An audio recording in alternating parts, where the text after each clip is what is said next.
కేంద్రం కీలక నిర్ణయం తీసుకుంది. తెలుగు రాష్ట్రాల్లో అసెంబ్లీ స్థానాల పెంపుపై స్పష్టత ఇచ్చింది. ఏపీ పునర్విభజన చట్టం మేరకు ఏపీలో 50, తెలంగాణలో 34 అసెంబ్లీ సీట్లు పెరగాల్సి ఉంది.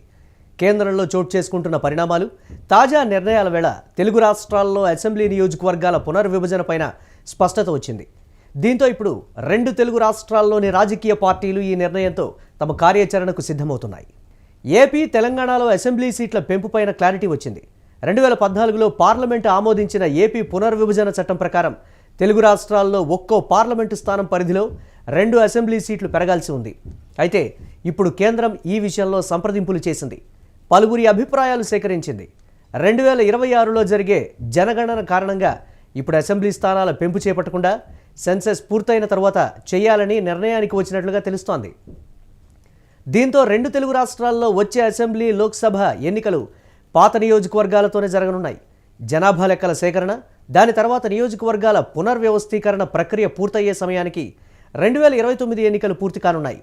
నియోజకవర్గాల పునర్విభజనపై 2001లో తీసుకొచ్చిన 84వ రాజ్యాంగ సవరణలో ఆ రోజుకు ఉన్న అసెంబ్లీ, లోక్సభ నియోజకవర్గాల పరిధిని ఫ్రీజ్ చేశారు. దీంతో 2026 తర్వాత చేపట్టే జనగణన ఆధారంగా నియోజకవర్గాల పునర్విభజన జరగాలని అందులో నిర్దేశించారు. అయితే రాష్ట్ర విభజన చట్టంలోని సెక్షన్ 26(1) ప్రకారం తెలంగాణలో విభజన నాటికి ఉన్న 119 అసెంబ్లీ సీట్లను 153కి, ఏపీలో 175 అసెంబ్లీ సీట్లను గరిష్టంగా 225కు పెంచుకునే వెసులుబాటు కల్పించారు. దీని ఆధారంగా 2029 ఎన్నికల నాటికి అసెంబ్లీ సీట్లు పెరుగుతాయని రాజకీయ పార్టీలు ప్రచారం చేస్తూ వచ్చాయి.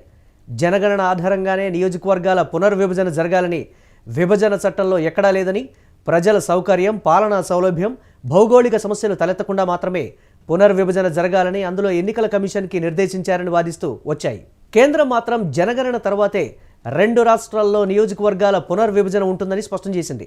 ఈ అంశంపై సుప్రీంకోర్టులో దాఖలైన పిటిషన్పై విచారణ సమయంలోనూ తన వైఖరిని తేల్చి చెప్పింది. అలాగే జనగణన తర్వాత ఏపీ, తెలంగాణలో నియోజకవర్గాలు పెంచుకోవచ్చని కోర్టుకు నివేదించింది.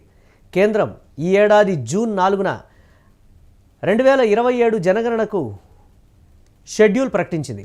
ఈ ప్రక్రియకు 11,718 కోట్లు కేటాయిస్తూ కేంద్ర కేబినెట్ తాజాగా నిర్ణయం తీసుకుంది. జనగణన ప్రారంభమై తుది నోటిఫికేషన్ ఇవ్వడానికి కనీసం 1.5 నుంచి 2 ఏళ్లు పడుతుంది. దీంతో 2028 మధ్యలోనే జనాభా లెక్కలపై తుది నోటిఫికేషన్ వచ్చే అవకాశం ఉంది.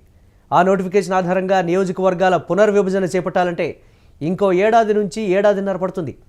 నియోజకవర్గాల పునర్వ్యవస్థీకరణ చేపట్టేందుకు ముందుగా కేంద్ర ప్రభుత్వం డీలిమిటేషన్ కమిషన్ను నియమించాల్సి ఉంటుంది.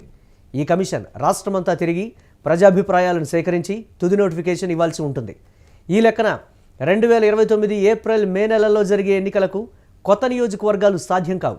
ఆ తర్వాత పునర్విభజన చేపడితే 2034 ఎన్నికలకు కొత్త నియోజకవర్గాలు అందుబాటులోకి రానున్నాయి.